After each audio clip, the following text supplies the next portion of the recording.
This episode of FineScale Modeler's new product rundown features ICM's Dornier Do 215, AFV Club Sho't Kal Gimel, Kinetic's P-47D, a set of pioneering aircraft from Lindberg, and new paint sets from Acrylicos Vallejo.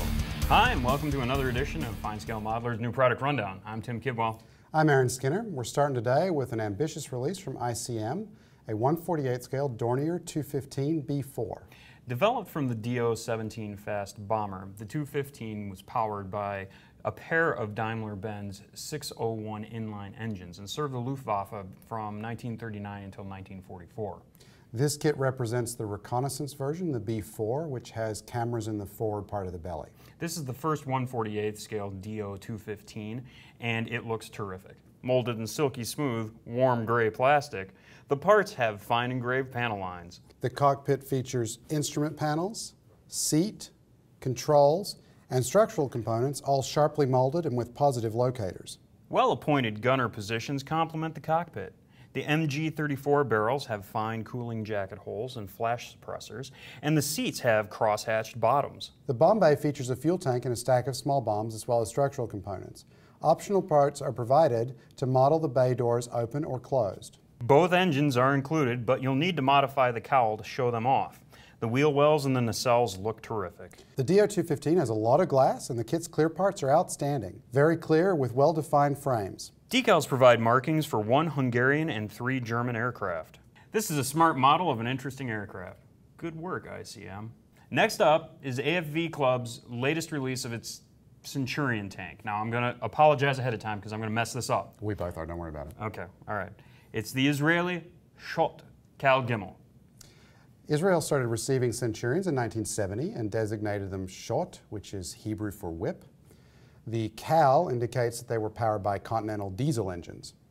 The Gimel is an upgraded tank with explosive reactive armor, and it was used in the 1982 war in Lebanon. AFV Club released their first Centurions in 2006, and they are terrific kits. The basic parts are cleanly molded in olive green plastic. Surface detail, both raised and recessed, is sharp. The suspension is designed to be workable through springs and vinyl polycaps. The road wheel tires, tracks, mantlet cover, and smoke discharger covers are vinyl. A turn metal barrel is included. There's even rifling in the muzzle. New parts in this kit include the ERA for the glasses plate, turret front, and toolboxes. There are also new parts for the commander's cupola, gun travel lock, and exhausts. Another new sprue provides a bunch of stowage, ammo boxes, stretchers, and fire extinguishers, as well as weapons, .30 caliber machine guns, Galil assault rifles, and Uzi submachine guns. There's photo-etched metal mesh for the turret bustle basket. The same fret includes fender brackets and vehicle ID plates. Decals provide markings for 4 Israeli tanks, all in sandy yellow camouflage. If you like Centurions, or just Israeli armor, this is the kit for you. Our next kit marks the welcome return of Vintage Fighter Series 1/24 scale P-47Ds, this time under Kinetic's banner. Brutish in appearance and tough, the P-47's been a favorite with modelers for a long time, in all kinds of scales. Yeah, this is a big plane and it's a big box. It actually looks more like an oversized car kit than it does an airplane. Molded in light gray plastic, the parts feature rivets and fine panel lines. The surface is slightly rough, so you'll need to spend time priming and sanding in preparation for natural metal. The cockpit has structural and mechanical components on the walls and floor, a 3-layer instrument panel, and optional gun sights. The R2800 sits front and center on the model, and there's plenty to see here, including 2 rows of cylinders with separate push rods, ignition harness without wiring, magnetos, crankcase, and exhausts. Spars sandwiched in the fuselage support the wings. The flaps are posable, but the other control surfaces are not. The big bubble canopy is crystal clear and can be posed open or closed, as can the ammunition and gun bays in the wings. 2 styles of drop tank, bombs, and bazooka tube launchers are provided for the wings. There are also options for the propeller and main wheel hubs.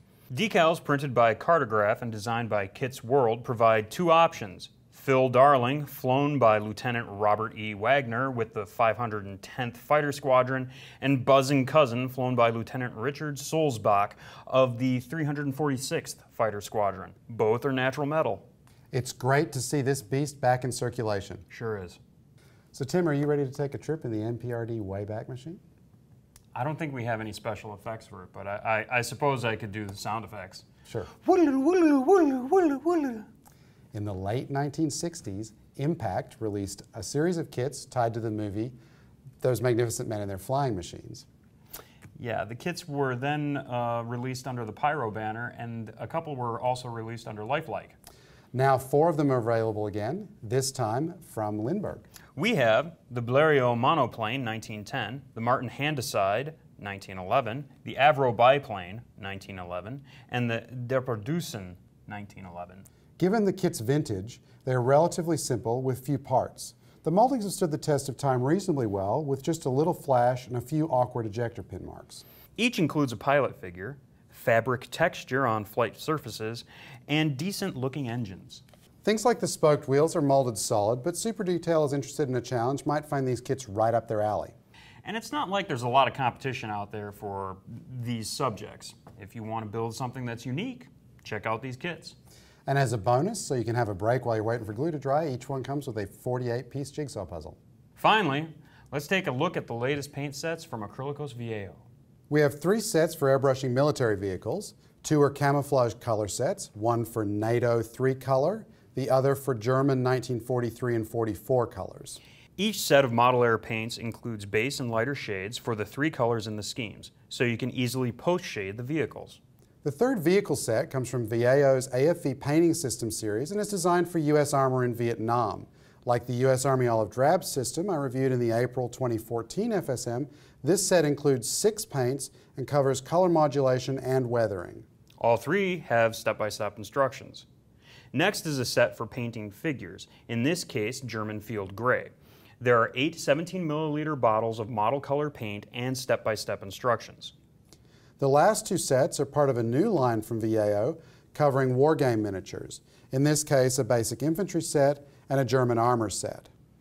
The first has 8 model air colors including the primaries, yellow, blue, and red, as well as white, and 4 basic military shades. It can be used by itself or in conjunction with any of 5 sets designed for specific armies. The German armor set features 4 basic camo colors, dark gray, dark yellow, green, and red-brown, and detailed colors for tracks and interiors. All of these sets show Vallejo's commitment to modelers of all sorts. Indeed. Look for detailed reviews of the DO-215 and P-47 in upcoming issues of FineScale Modeler magazine. And you can see these and other new products in the July 2014 issue of FSM on sale now. I'm not Aaron Skinner. And I am definitely not Tim Kidwell. We'll see you next time. Yes, we will. It was powered by those. In any case, the 215 served the Luftwaffe from 1939 until 1944. Right? I have a line there, don't I? Yeah.